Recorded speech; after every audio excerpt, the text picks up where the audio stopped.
The cargo bay of Epsilon Trading Station smelled like metal and old grease. Kael'thor sat alone on a stack of supply crates, his massive frame casting long shadows under the dim lights. At 12 feet tall, he had to duck through most doorways on the station. His forearms rested on his knees as he stared at nothing in particular. Around him, the usual activity continued. Human workers moved boxes. Alien traders haggled over prices. Ships docked and left with mechanical groans. But nobody came near Kael'thor. They never did. A group of Zentari merchants walked past, their scales gleaming under the lights. When they noticed Kael'thor, they quickly changed direction. One of them whispered something to the others. They all nodded and hurried away faster. Kael'thor was used to this. He had been working security on Epsilon Station for 3 months now, and every day was the same. He did his job well. He patrolled the corridors. He stopped fights before they started. He made sure the cargo bay stayed secure. But when his shift ended, he returned to his quarters alone. The Varathians were not welcome anywhere in the galaxy. 50 years ago, his people had tried to conquer half the known systems. They had been fierce warriors, unstoppable in battle. Many species still remembered the wars. They remembered the fear. Even though the Varathian Empire had fallen decades ago, the hatred remained. Kael'thor understood this. He did not blame them. His people had caused terrible pain. But understanding did not make the loneliness easier to bear. He checked the time on his wrist device. His break would end in 10 minutes. He would return to his patrol, walk the corridors and watch people avoid him. Then he would go back to his small room and eat dinner alone. Tomorrow would be exactly the same. The sound of footsteps made him look up. A human was walking toward him, carrying 2 metal containers. The human was young, maybe 30 years old, with dark hair and tired eyes. He wore the yellow uniform of a cargo supervisor. Kael'thor tensed. Usually, humans walked away when they saw him. This one was coming closer. Was something wrong? Had he made a mistake during his patrol? The human stopped a few feet away. He held up one of the containers. "Hi," the human said. "I'm Marcus. Marcus Chen. I just started working here last week." He gestured to the container in his hand. "I brought extra food from the cafeteria. Thought you might be hungry." Kael'thor stared at him. His translator chip worked perfectly, so he understood the words. But he could not understand why this human was talking to him. Why he was offering food, why? Kael'thor asked. His voice was deep and rough, like stones grinding together. Marcus looked confused. "Why what? Why do you offer me food?" Kael'thor said slowly. "Why do you come near me?" Marcus shrugged. "Because you look like you could use some company. And because I had extra food. That's all." Kael'thor's inner eyelids flickered, a sign of confusion among his people. This human was either very brave or very foolish. "Maybe both. Do you know what I am?" Kael'thor asked. "Yeah," Marcus said. He sat down on a nearby crate. Not too close, but not far away either. "You're Varathian. I've read about your people. About the wars." He opened his food container and started eating. But that was a long time ago. Before either of us was born. Kael'thor watched this human eat casually, as if sitting near a Varathian warrior was the most normal thing in the galaxy. It made no sense. "Your people fear mine," Kael'thor said. "Some do," Marcus agreed. "But I prefer to judge people by their actions, not their species." He looked at Kael'thor directly. "You've been here 3 months. I checked the security reports. 0 incidents. You do your job well. You don't cause trouble. That tells me more than any history book." For the first time in months, Kael'thor felt something strange in his chest. It took him a moment to recognize the feeling. Hope. He reached out with one of his forearms and took the offered food container. It was small in his large hand, but the gesture was everything. "Thank you," he said quietly. They ate in silence for a few minutes. Marcus did not seem uncomfortable. He just ate his food and looked around the cargo bay as if this was a normal lunch break. "So," Marcus said finally, "how did you end up here? On Epsilon Station?" Kael'thor considered not answering. He had not told his story to anyone in years. But something about this human made him want to try. "I was exiled from my homeworld," Kael'thor said. "I refused an order from my commander. He told me to execute prisoners, civilians who had surrendered. I said no." Marcus stopped eating. "You refused because it was wrong. Yes, among my people, honor is everything. But there is no honor in killing those who cannot fight back. Kael'thor looked at his hands. My commander called me weak. He exiled me.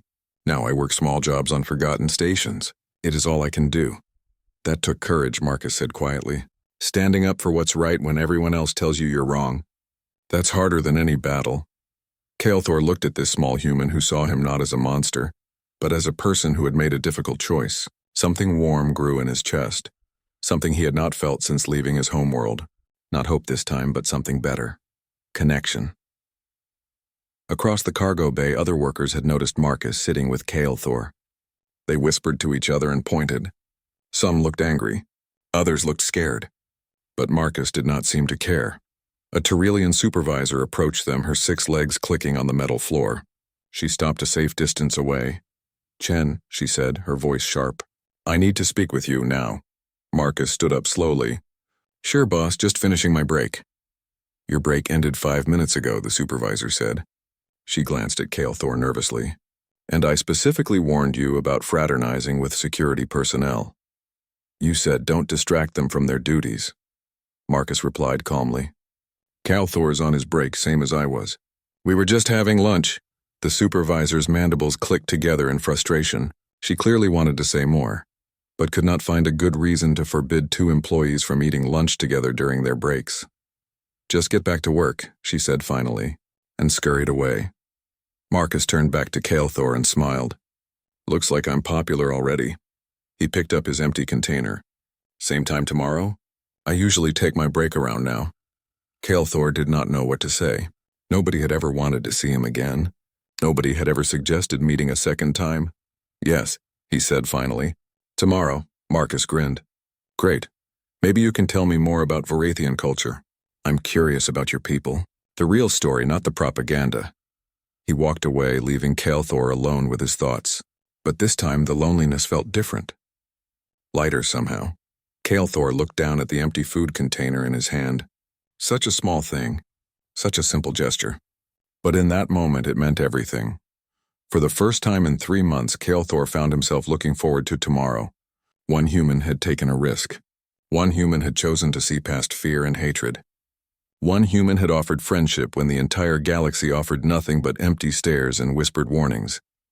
As Kael'thor stood and prepared to return to his patrol, he realized something important. Marcus Chen had given him something more valuable than food. He had given him hope that maybe, just maybe, he was not as alone as he thought. And in the vast darkness of space, on a forgotten trading station at the edge of known territory, that hope was enough to change everything. Marcus showed up the next day at the same time, carrying 2 food containers again. Kael'thor was already waiting in the cargo bay, though he would never admit he had arrived 10 minutes early. Hey, Marcus said, sitting down on the same crate as yesterday. Hope you like noodles. The cafeteria was serving something called Antarian pasta today. Kael'thor took the offered container. The food smelled strange but not unpleasant. He ate slowly, watching Marcus from the corner of his eye. So, Marcus said between bites, you mentioned honor yesterday. Is that a big part of Varathian culture? Everything, Kael'thor replied. A Varathian without honor is not truly Varathian. We live by a code. Protect the weak. Fight with courage. Keep our promises. Never take advantage of those who cannot defend themselves. But the wars. Marcus began, then stopped. Sorry, that's probably a difficult subject. No, Kael'thor said. You should ask. Everyone thinks about it, but you are the only one brave enough to speak the question aloud. He set down his food. During the wars, many Varathians forgot their honor. They were blinded by pride and the desire for conquest. They convinced themselves that might made right. That strength gave them permission to take what they wanted. They were wrong, Marcus nodded slowly. And that's why you were exiled. Because you remembered what honor really meant. Yes, but I am one among millions. Most of my people still believe the old ways were correct. They think I am the one who lost his honor, not them. Kael'thor looked at his 4 hands. Sometimes I wonder if they are right. They're not, Marcus said firmly. You stood up for what was right even when it cost you everything. That's real courage. That's real honor. Over the next few weeks, their lunch meetings became routine. Marcus brought food and they talked. Kael'thor learned that Marcus had grown up on Earth, in a city called San Francisco. He had worked on cargo ships since he was 20, traveling from station to station. He liked books and old Earth music, especially something called jazz. In return, Kael'thor told Marcus about his homeworld, about the red skies and the crystal mountains, about Varathian philosophy and poetry, about the traditional combat dances his people performed before battle, movements that were both beautiful and deadly. "I wish I could see one of those dances," Marcus said one day. Kael'thor was quiet for a moment. Then he stood up. The cargo bay was mostly empty during their break time. Slowly he began to move. His forearms flowed through ancient patterns. His feet, despite his massive size, moved with perfect grace. It was a warrior's dance, but also an artist's creation. Marcus watched in silence, his eyes wide. When Kael'thor finished, he sat back down, feeling oddly vulnerable.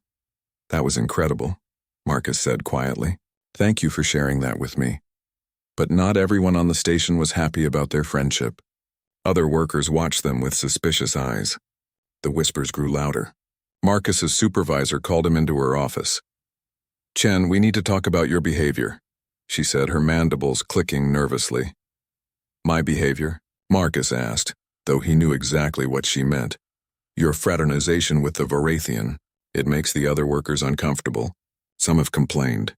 She tapped her desk with one leg. "I'm not ordering you to stop, but I am suggesting that you reconsider this friendship. For your own good.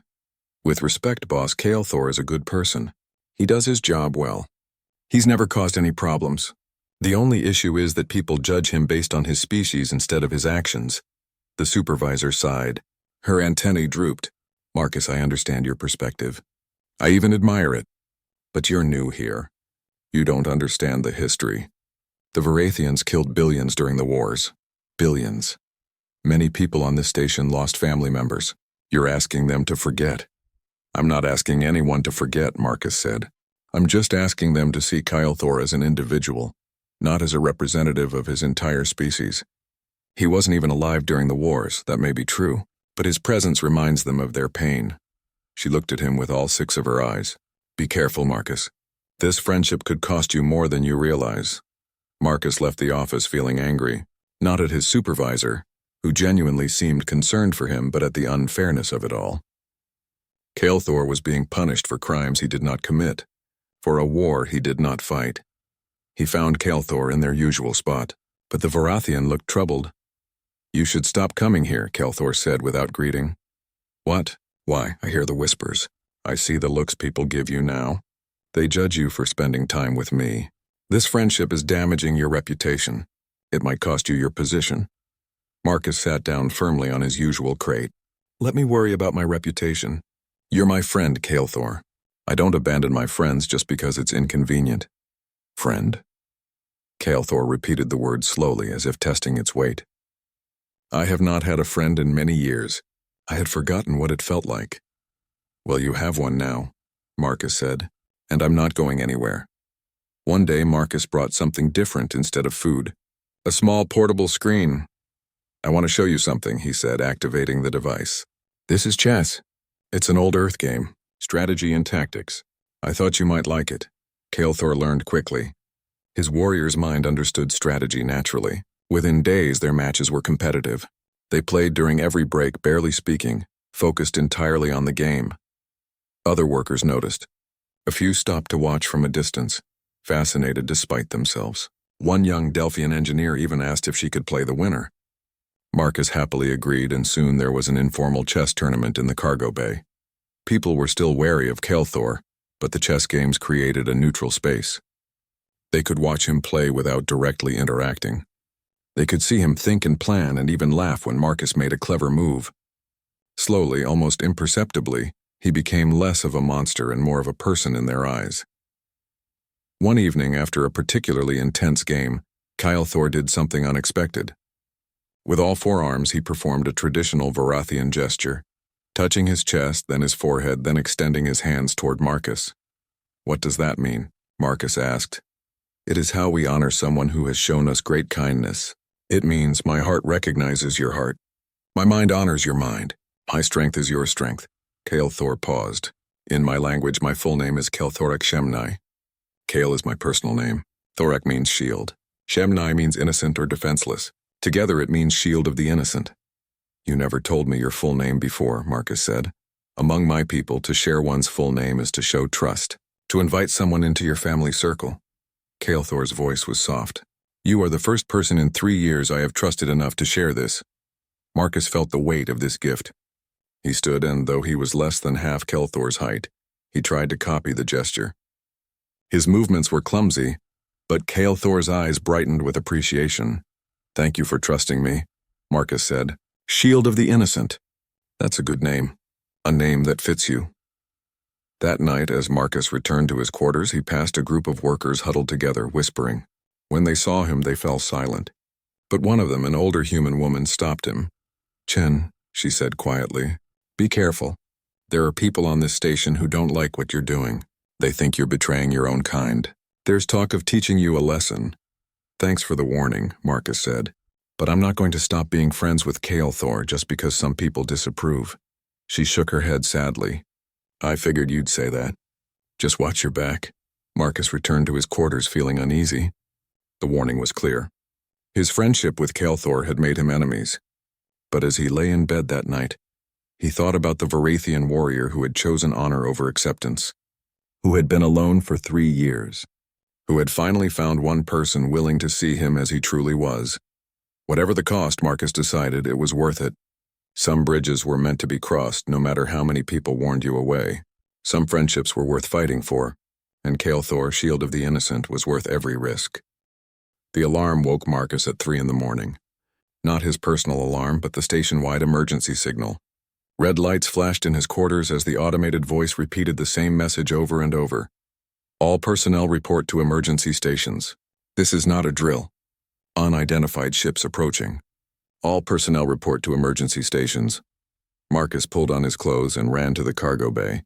Other workers were already there, looking scared and confused. The supervisor was trying to organize everyone, but her voice kept cracking with stress. What's happening? Marcus asked a Zentari co-worker. Pirates, the Zentari said, his scales turning pale. 3 ships. They attacked a freighter 2 hours ago. Now they're heading here. Marcus felt his stomach drop. Epsilon Station had minimal defenses. They relied on being in neutral territory, on not being worth the trouble to attack. But if pirates were desperate enough, they would hit anything. Kael'thor appeared at the entrance to the cargo bay, fully armed in his security armor. His forearms carried weapons, and his face was set in a warrior's expression. He moved through the crowd toward the supervisor. Report, he said simply. The supervisor pulled up a holographic display. 3 red dots approached the station from the outer rim. Karvik Syndicate. Known pirates. They'll be in weapons range in 20 minutes. Where is the rest of security? Kael'thor asked. Scattered across the station. Communications are being jammed. You're the only security officer in this sector. Kael'thor studied the display for a moment, then started giving orders. His voice was calm but commanding. He told the supervisor to seal off certain corridors.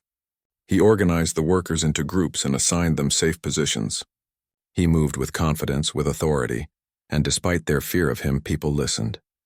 Because in that moment, he was their best chance of survival. Marcus helped evacuate civilians to the inner decks. The station shuddered as the pirates opened fire on the outer hull.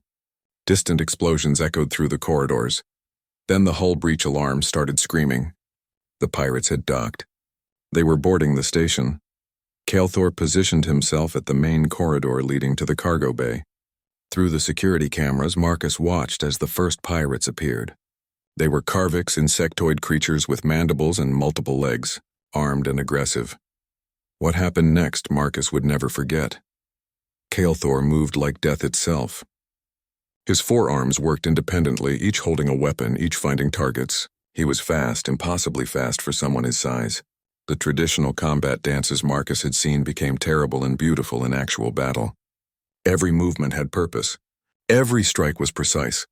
The pirates fell back, surprised by the ferocity of the defense. But more kept coming, and Kael'thor kept fighting. But watching from the control room monitors, some of the station workers were not grateful. They were terrified, not of the pirates, but of Kael'thor. Look at him, someone whispered. Look at how he fights. This is what the Varathians did during the wars. This is what they're capable of. He's saving us, Marcus said angrily. He's a monster, another voice said. He's just as violent as the rest of them. Marcus wanted to scream. Kael'thor was risking his life to protect people who hated him, and they still could not see past their prejudice. The battle lasted 2 hours. Finally, the pirates retreated back to their ships. Station security from other sectors had managed to regroup and push them back from multiple points. The Karviks decided the station was too well defended and left to find easier prey. When the all-clear sounded, Marcus ran to find Kael'thor. The Varathian was sitting against a wall, breathing heavily. His armor was scorched and dented. One of his arms hung at an odd angle, clearly injured. "You're hurt," Marcus said, kneeling beside him. "I will heal." Kael'thor looked down the corridor at the damage from the battle. "Did everyone survive?" "Yes, thanks to you. You saved a lot of lives today." Kael'thor was quiet for a moment. "They are still afraid of me." "Perhaps more now than before. They saw me fight. They saw what Varathians can do. They also saw you protect them. They saw you stand between them and danger." Marcus put his hand on Kael'thor's good arm. "You showed them what honor really means." A group of workers approached them cautiously. The supervisor was with them. She looked uncomfortable, her antennae twitching. "Kael'thor," she said formally, "on behalf of the cargo division, I want to thank you. Your actions saved many lives." Kael'thor nodded but said nothing. The supervisor shifted awkwardly, then walked away. The other workers followed, casting nervous glances back at the Varathian. "Thank you is a start," Marcus said. "It's not much, but it's a start." Over the next few days, something subtle began to change on the station. People still avoided Kael'thor, but the quality of their avoidance was different. It was not pure hatred anymore. It was complicated. Mixed with fear, yes, but also with reluctant respect. And for some, even grudging gratitude. The young Delphian engineer who had joined their chess games approached Marcus during a break. "Is Kael'thor okay?" she asked quietly. "I heard his arm was broken. He's healing. Varathians are tough," she hesitated. "During the attack, I was in the engineering bay. I saw the security footage. He could have left his position. He could have retreated to safety. But he stayed. Even when it looked like the pirates might overwhelm him, he stayed. That's who he is," Marcus said. "Shield of the innocent." "That's what his name means," the engineer nodded slowly. "I judged him. I was afraid of him because of what his people did. But he's not them, is he?" "No, he's himself. And he's one of the bravest people I've ever met." That evening, Marcus found a message on his personal terminal. It was anonymous, but the threat was clear.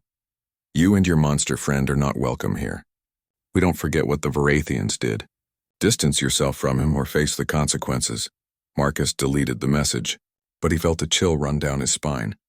The old woman's warning had been right.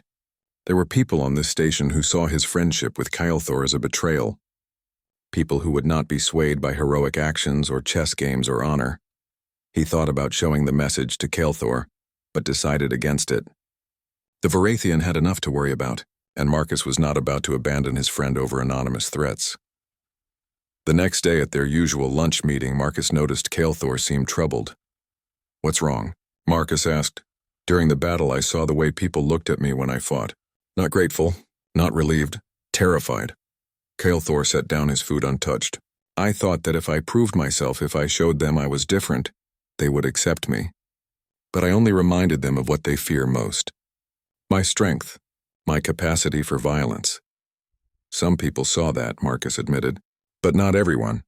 The Delphian engineer asked about you. She said she saw you stay at your post when you could have retreated. She's starting to understand. One person, out of thousands on this station. Change starts with one person," Marcus said. "Then another. And another. It's slow, but it happens." He smiled. "It started with me, remember? One human willing to eat lunch with you. Now there's at least one more person willing to give you a chance. That's progress." Kael'thor looked at his friend, this small human who refused to give up hope even when logic suggested he should, and despite everything, he felt grateful. "You are either very wise or very foolish," Kael'thor said. Marcus grinned. "Can I be both?" They finished their lunch in comfortable silence, two unlikely friends on a station full of fear and old hatred. The road ahead was still difficult. Many people would never accept Kael'thor. Some actively wanted to hurt him or anyone who defended him. But in that moment, sitting together in the cargo bay, they had something more powerful than fear or hatred. They had friendship. They had trust. And they had each other's backs. In the end, That would make all the difference. The second attack came 3 weeks later. This time it was not a small raid. 7 pirate ships appeared on the station's sensors, moving in attack formation.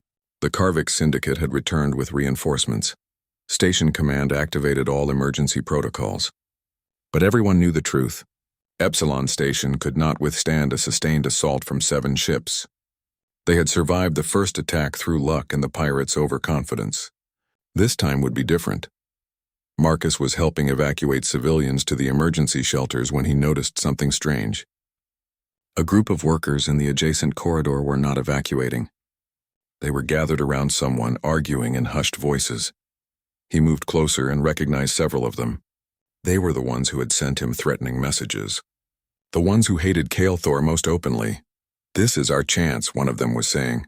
"While everyone is distracted, we can access his quarters. Plant the evidence." "Evidence?" another voice asked. "Communications logs. Encrypted messages. We make it look like he's been feeding information to the Karviks.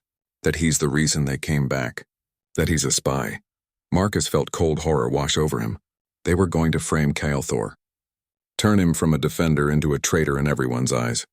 He had to warn Kael'thor. But as he turned to leave, someone grabbed his arm. A large cranian with scaled skin and sharp teeth. "Going somewhere, Chen?" the cranian asked. "You heard too much." "Let me go," Marcus said, trying to pull free. "Put him in storage compartment 7, the leader said. "We'll deal with him after the attack. Right now we have work to do." Marcus struggled, but the cranian was stronger.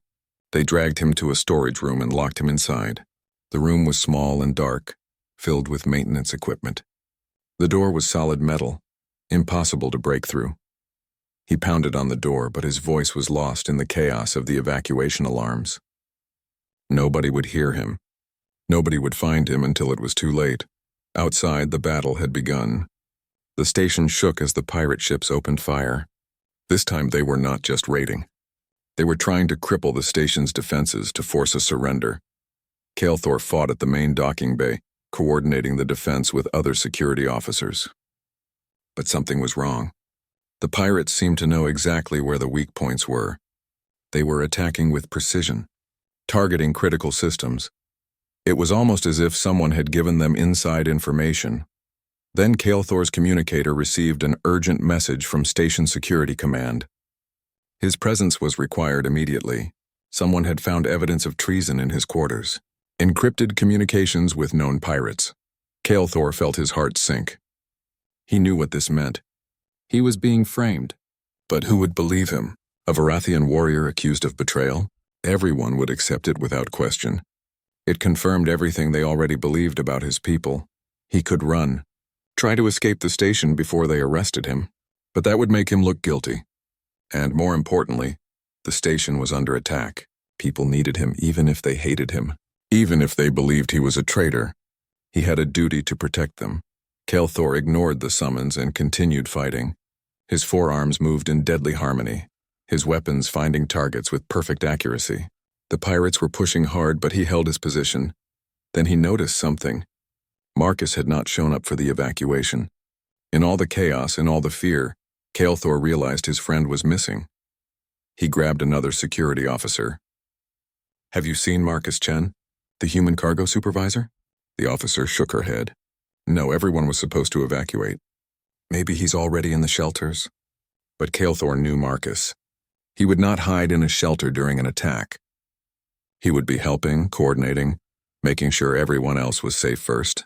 If he was not visible, something was wrong. In the storage room, Marcus had stopped pounding on the door. His hands were bruised and bleeding, but the door had not budged. He leaned against the wall, breathing hard, trying to think. The station shook with another impact. Dust fell from the ceiling.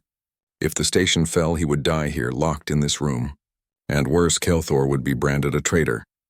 His friend's name would be destroyed forever. He had to get out. Had to warn someone. Marcus searched the storage room frantically. Old equipment, spare parts, tools, then he found it. A maintenance panel in the wall. The access tunnels that ran through the station's infrastructure. The panel was sealed, but he found a pry bar among the tools. It took him 10 minutes of desperate work, but finally the panel came free. The tunnel beyond was barely wide enough for him to crawl through, but it was a way out. He pulled himself into the tunnel and started crawling toward the security office. His arms ached.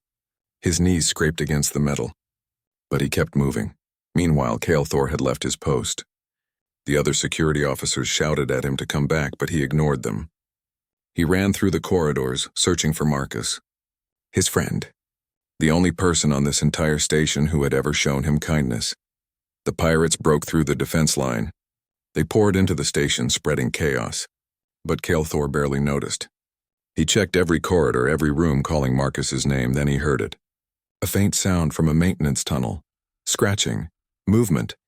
He tore the panel off the wall and found Marcus crawling through the tunnel, covered in dust and blood. Kael'thor, Marcus gasped. They're framing you. Planting evidence. You have to... I know, Kael'thor said, pulling Marcus free from the tunnel. I received the message. But right now, that does not matter. Are you hurt? I'm fine. But we have to prove your innocence. We have to find who really did this. The station shook violently. Somewhere close by, there was an explosion. Pirates were in the corridors now. Kael'thor could hear weapons fire getting closer. We need to fall back, Kael'thor said. The defense has collapsed. Everyone is retreating to the core sectors. Marcus shook his head. Not yet. The people who framed you, they're still here. Probably in your quarters, planting the final evidence. If we can catch them in the act, if we go there now, we will walk into an ambush. And there are pirates between us and my quarters. Marcus smiled grimly. Then I guess we'll have to go through them. Kael'thor looked at his friend. This human who was willing to risk everything to clear his name, who had crawled through maintenance tunnels while the station was under attack, who was now suggesting they fight their way through pirates to catch the people who had betrayed them both. You are the bravest fool I have ever met, Kael'thor said. Marcus picked up a weapon from a fallen security officer. He checked the charge even though he had minimal training. Learned from the best. They moved through the corridors together. Kael'thor led, his forearms ready, his warrior training guiding every step. Marcus followed close behind, his heart pounding but his resolve firm. The first group of pirates appeared around a corner. 5 Karviks heavily armed. They saw Kael'thor and raised their weapons. What happened next was a blur.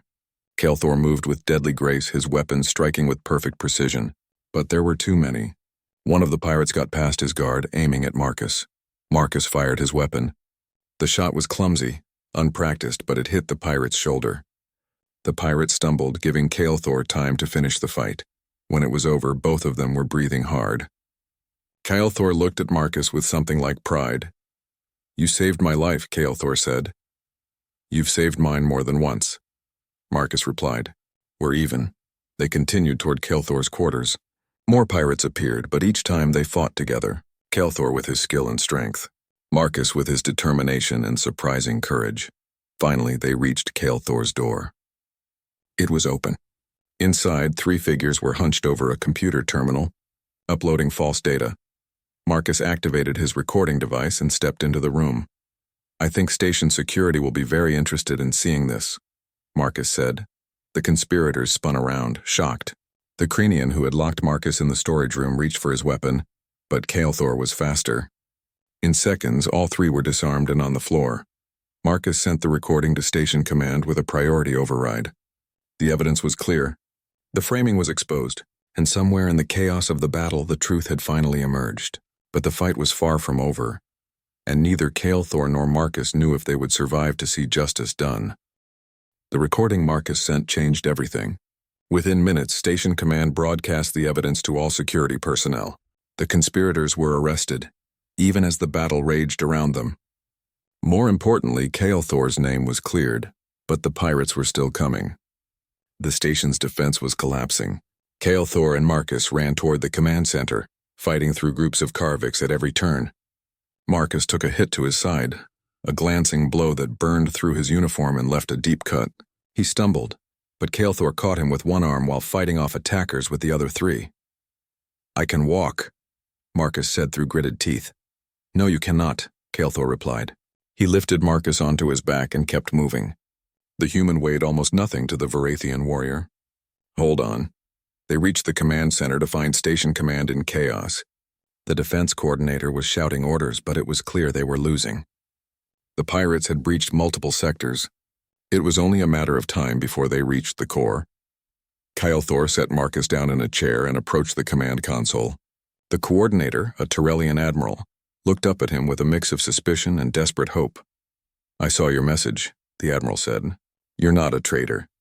But that doesn't solve our immediate problem. We're being overrun." Kyle Thor studied the tactical display. 7 pirate ships. Coordinated assault. They were attacking specific weak points in the station's structure. Then he saw it. The pattern. The pirates were not just raiding. They were trying to disable the station's power core. If they succeeded, life support would fail. Everyone on the station would die. "They are going for the core," Kyle Thor said.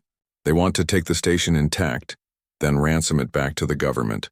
But to do that, they need to cut off our ability to self-destruct." The admiral's antennae twitched. "You're right, but we don't have enough security personnel to defend the core. Most of our forces are scattered across the station." "Then we rally them," Kyle Thor said. "Send a message to all security officers. Tell them to fall back to the core. We make our stand there. And who will lead this defense?" the admiral asked. "Who do we have with the tactical skill to coordinate a last stand?" The room fell silent. Everyone knew the answer, but nobody wanted to say it. Finally, the admiral looked at Kyle Thor directly. "You," she said. "You're a Varathian warrior. You were trained for this. Will you help us?" Kyle Thor looked around the command center, at the faces of people who had avoided him for months, who had whispered about him, who had believed the worst about him. Now they needed him. Now they were asking for his help. He could have said no, could have let them face the consequences of their prejudice. But that was not who he was. That was not what his honor demanded. "I will defend this station," Kyle Thor said. "I will defend these people. Not because they deserve it. Not because they have earned it. But because it is the right thing to do." From his chair, Marcus smiled despite his pain. That was his friend. That was the Varathian warrior who had chosen honor over bitterness, who had chosen to protect those who feared him. Kyle Thor took command. His voice echoed through every communicator on the station. He gave orders with calm authority, directing security forces to strategic positions around the power core. He coordinated defensive barriers. He identified choke points where small groups could hold off larger forces, and something remarkable happened. People listened. They followed his orders without question, because in that moment it did not matter that he was Varathian. It only mattered that he knew how to fight, how to think strategically, and how to give them a chance at survival. The pirates reached the core sector. The battle was fierce and desperate. Kyle Thor fought at the front lines, his forearms moving in perfect harmony. Other security officers fought beside him, no longer afraid, no longer suspicious.